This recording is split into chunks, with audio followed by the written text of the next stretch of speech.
अस्सलाम वालेकुम। आज हम चिकन का सालन बना रहे हैं। इसके लिए मैं बताती हूँ हमें किन किन चीज़ों की ज़रूरत है।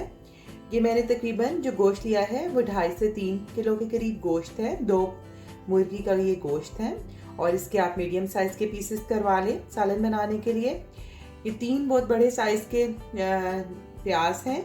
अगर आपके पास मीडियम साइज़ के हैं तो आप 4 ले लें। और इसके अलावा मैंने ये तकरीबन 1.5 जो लहसुन की बल्ब होता है वो मैंने ले लिया है, छील लिया है, और ये अदरक ले लिया है तो पीस के, तो इसका एक पेस्ट बना लेंगे। तो चलिए साथ साथ मैं बाकी मसाले और चीज़ें भी बताती जाऊंगी आपको। अभी हम इसको बनाना शुरू करते हैं। मैंने 1 कप ऑयल ले लिया है और उसके अंदर हम प्याज फ्राई कर लेंगे। प्याज़ों को हमने बस इतना ही फ्राई करना है, इसको क्रिस्पी नहीं करना। इतना जब इसके ऊपर ब्राउन कलर आ जाए और ये सॉफ्ट हो जाए तो हम इसको ऑयल अलग करके इसको निकाल लेंगे। इसको हमने फिर टमाटर के साथ ब्लेंड करना है और इसका मसाला बनाना है। प्याज मैंने फ्राई करके निकाल लिए हैं और अब हम ये ऑयल जो है तकरीबन ये 1.5 कप मैंने ऑयल इसमें इस्तेमाल किया था। इसमें हम 1 टीस्पून सॉल्ट ऐड करेंगे क्योंकि चिकन जब डालते हैं तो वो साथ चिपकना शुरू हो जाता है। तो अगर आप सॉल्ट डाल देंगे तो चिकन चिपकता नहीं है। और अब मैं इसमें कुछ खड़े गरम मसाले ऐड करूंगी। इसमें एक तेज़ पत्ता है, 1 टीस्पून ज़ीरा है, इसके अलावा ये छोटी 2 दालचीनी की स्टिक्स हैं, 5 से 6 लौंग हैं, 2 बड़ी इलायची हैं, 2 छोटी इलायची हैं, 15 से 20 दाने काली मिर्च के हैं। तो ये सारे ऐड कर देंगे। बस 30 सेकेंड हम इसको पकाएंगे और साथ ही इसमें चिकन ऐड कर देंगे। अब हमने इसमें चिकन ऐड कर दिया है। चिकन को मिक्स कर लेंगे मसालों के साथ। अब हम इसे अच्छे से फ्राई करेंगे। अब चिकन को 10 मिनट मैंने मसालों के साथ अच्छे से फ्राई कर लेना है और इसमें अभी हमने कोई भी ड्राई मसाला नहीं डालना। तो इससे ये होगा कि जो सॉल्ट और जो सारे मसाले हैं वो अच्छे से इसमें एब्जॉर्ब हो जाएंगे और चिकन जो है वो जूसी बनेगा आपका, कभी भी चिकन ड्राई नहीं बनेगा। तो अब मैंने दूसरी तरफ 3 बड़े साइज़ के टमाटर ले लिए हैं और साथ जो हमने प्याज फ्राई करके निकाला है, प्याज और टमाटर को थोड़ा सा पानी डालकर हम ब्लेंड कर लेंगे। 10 मिनट मैंने हाई फ्लेम पे गोश्त को फ्राई कर लिया है। आप देखिए अब ये इस तरह बोटी काफ़ी हद तक पक गई है और इसको अब निकालेंगे। आप इस तरह से ज़्यादा मिकदार में अगर चिकन हो तो आप बना सकते हैं, क्योंकि अगर हम वैसे बनाते हैं तो चिकन इतना पानी छोड़ देता है कि बोटियाँ टूट जाती हैं लेकिन सही तौर पे मसाला नहीं भुना जाता। तो इस तरीके से आप जितना भी चाहे चिकन बना सकते हैं। इसको अब मैं निकालती हूँ।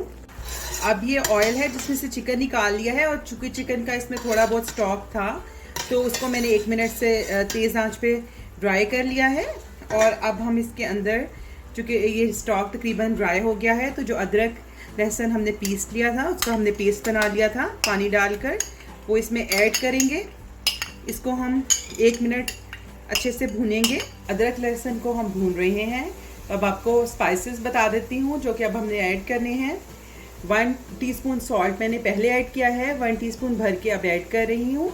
अपने टेस्ट के मुताबिक डाल सकते हैं। 2 टीस्पून रेड चिली, 1 टीस्पून भर के क्रश रेड चिली, 2 टेबलस्पून सूखा धनिया, 1 टीस्पून लेवल हल्दी और 1 टेबलस्पून ज़ीरा। तो ये मसाले अब हम ऐड करेंगे। तो अदरक लहसुन का कलर अब चेंज हो गया है तो सारे जो स्पाइसेस हैं हमारे वो हम ऐड कर देंगे और स्पाइसेस ऐड करके भी हम 1 मिनट भून लेंगे। ड्राई स्पाइसेस मैंने ऐड कर लिए हैं। थोड़ा सा पानी डाल देंगे ताकि जो हमारे मसाले हैं वो जले नहीं। तो ये मसाला भी हमने अच्छे से भून लिया है। और अब जो हमने प्याज और टमाटर को ग्राइंड कर लिया था वो मसाला इसमें ऐड कर देंगे।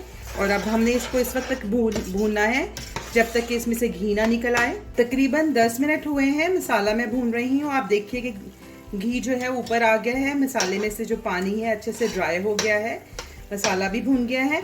तो इस स्टेज के ऊपर जो चिकन हमने फ्राई करके निकाला था वो इसके अंदर ऐड कर देंगे। अब मसाले के साथ चिकन को हम अच्छे से मिक्स करेंगे और भूनेंगे। तो इस तरह देखिएगा कि गोश्त बहुत मज़े का बनेगा, टूटेगा भी नहीं और जूसी होगा। अब मैंने आधा किलो दही ले लिया है और अब हम थोड़ा थोड़ा मसाले के अंदर शामिल करते हुए साथ साथ मसाले को भूनेंगे। थोड़ा थोड़ा दही शामिल करते हुए मसाले को अच्छे से भूनती जाऊंगी। देखिए अभी से इसकी रंगत कितनी अच्छी नज़र आ रही है। फ्लेम मैंने मीडियम रखा हुआ है। दही डाल कर भी मैंने अच्छे से गोश्त को भून लिया है। अब आप इसका कलर देखें, गोश्त भी तकरीबन गल गया है और ये जो बाकी दही बचा है मैं इसमें ऐड कर रही हूँ और दही डालकर हम इसको मिक्स कर लेंगे और 5 मिनट तक इसको दही डालकर ढक के रख देंगे ताकि दही भी इसके अंदर शामिल हो जाए और अच्छा सा ये मज़ीद भून जाए। तो फ्लेम इसका मैं लो कर रही हूँ और हम इसको 5 मिनट के लिए दम पे रखेंगे। चलिए अब हम देख लेते हैं चिकन गल गया है, क्योंकि 5 मिनट बाद मैंने इसको चेक किया था, हिलाया था, फिर इसको दम पे रख दिया था, क्योंकि थोड़ा थोड़ा जो दही का पानी था उसके अंदर ही ये गलता भी रहा है। इसे मज़ीद अब गलाने की ज़रूरत नहीं है और बहुत अच्छे से भुन भी गया है। आप देखिए इसका कलर, हमने इसमें कोई कश्मीरी मिर्च या कलर के लिए कुछ भी नहीं डाला, बस मसाला आप अच्छे से भूनेंगे तो आपके सालन का बहुत अच्छा सा कलर निकलेगा। गोश्त चेक करें तो ये बिल्कुल बोटी अपनी जगह पे है, टूटी नहीं है और इसके अलावा बहुत अच्छे से गल भी गया है। ये देखिए कितना सॉफ्ट है, हो गया है, कोई मज़ीद इसको गलाने की ज़रूरत नहीं है। बस लास्ट में अब हम इसमें हरी मिर्च डालेंगे, हरा धनिया डालेंगे, फिर 5 मिनट के लिए इसको दम देंगे और इसमें 1 टीस्पून गरम मसाला डालेंगे। बहुत ज़्यादा गरम मसाला डालने से भी टेस्ट इन होता है और इसके अलावा नमक थोड़ा सा कम था जो कि मैंने चेक करके और डाल दिया था। स्पाइसेस आप अपनी मर्ज़ी से कम या ज़्यादा कर सकते हैं, मिर्चें भी थोड़ी सी और डाल सकते हैं। मैंने जिन गेस्ट के लिए बनाया था वो कम मिर्चें खाते हैं तो इसलिए मिर्चें कम ही डाली हैं। अब 1 टीस्पून कसूरी मेथी ले ली है, हाथ पर इसको हम अच्छे से रगड़ लेंगे और ताकि इसकी अच्छी से खुशबू आए। ये इसमें मिक्स कर देंगे, सब चीज़ों को अंदर मिक्स करेंगे और दम दे देंगे 5 मिनट के लिए। चाहें तो आप इसी तरह इसको मसाले वाला रखें और अगर आप चाहते हैं कि इसका थोड़ा सा और मसाला रखा जाए या इसको शोरबे वाला बनाया जाए तो आप इसमें पानी ऐड कर सकते हैं। देखिए कितना अच्छा इसका मसाला तैयार है, अभी हमने बिल्कुल भी पानी नहीं डाला। अगर आपने अब तक मुझे सब्सक्राइब नहीं किया तो इस रेड बटन को प्रेस करके सब्सक्राइब कर दें, ये बिल्कुल फ्री है, और इस बेल आइकन को भी क्लिक कर दें, इससे आपको मेरे आने वाली हर वीडियो फ़ौरन मिल जाया करेगी।